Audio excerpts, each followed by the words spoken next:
Hello guys, আসসালামু আলাইকুম। কি অবস্থা, কেমন আছেন সবাই? তো আশা করি সবাই ভালো আছেন। আপনারা কি দেখতেছেন? এটা আমার মনে হয় আপনারা ভাবতেছেন এটা একটা নর্মাল গাছ। আসলে কিন্তু এটা নর্মাল না। তো এটার কাহিনী কি, বিস্তারিত কি, কিছু একটা তো অবশ্যই আপনাদেরকে আমি রিভিল করবো, জানাবো অবশ্যই। তো আপনারা দেখতে থাকুন আর আমার সাথে থাকুন। ভাবতেছেন এটা খুব সাধারণ, অতি সাধারণ একটা গাছ। অ্যাকচুয়ালি এটা অতি সাধারণ গাছ না। যে গাছটার কাছে বর্তমানে আমি আছি, এই গাছটা হচ্ছে আপনারা গুগলে সার্চ দিলে অবশ্যই পাবেন। গাছটার নাম হচ্ছে ট্রি অফ দ্য লাইফ। ঠিক আছে, এই গাছটা হচ্ছে যতটুকু আমার জানা সত্ত্বে এতটা আমার আইডিয়া মাথায় নাই, তবে আমি এটা সম্পর্কে এতটুকুই জানি যে এই গাছটা হচ্ছে 400 বছর পুরনো। এই মরুভূমিতে, এই যে চতুর্থ সাইডে যে মরুভূমি, এই মরুভূমিতে যেখানে পানি নাই, কোনো কিছু না, এই মরুভূমিতে এই 400 বছর গাছটা বেঁচে আছে এখন পর্যন্ত। তো এখন এটাকে দেখাশোনা করে গভর্নমেন্টে। তো এটা একটা পর্যটক স্থান বলতে পারেন, হালকা পাতলা।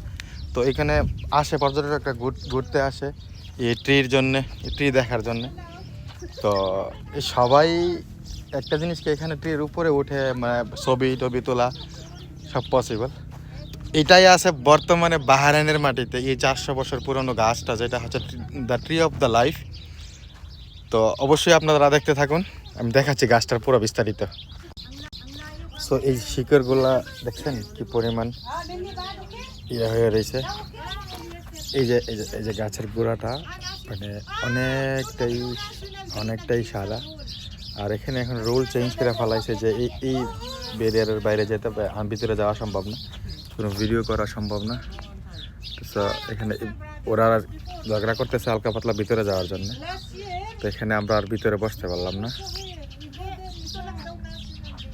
তো গাইস, আপনাদেরকে ভিতরের ইয়াগুলা দেখাইতেছি, বেশি কিছু দেখাতে পারবো না, কারণ ভিতরে যাওয়া অ্যালাউড নেই। যে কারণে আপনাদেরকে আমি সব কিছু ভিতরে যায় দেখাতে পারতেছি না। তো কার কেমন লাগলো, কে জীবনে প্রথম দেখেছেন এই যে দ্য ট্রি অফ লাইফ, অবশ্যই কমেন্ট করে জানাবেন। সে পর্যন্ত ভালো থাকবেন, আল্লাহ হাফেজ।